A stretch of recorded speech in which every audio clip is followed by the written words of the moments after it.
प्रभो धवलेश्वर बालालिंग महाप्रभो दीपम यदि परम ब्रह्म दीपम यदि जनार्दन दीपहरत मे पाप पूजा दीप नमस्तुते धवलेश्वर बालालिंग महाप्रभो संसार सुखी रखंतु।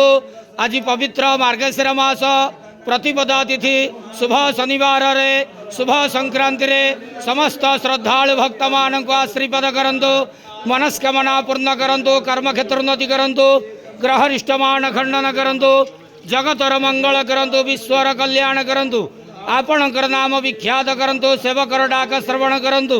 बाबा धवलेश्वराय बालालिंगाय नमो नमः। संसार सुखी रखंतु, आनंद के वार हरि बोलो। आज पवित्र संक्रांति रे समस्त श्रद्धालु भक्त मानंकु आशीर्वाद करंतु, आनंद के वार हरि बोलो।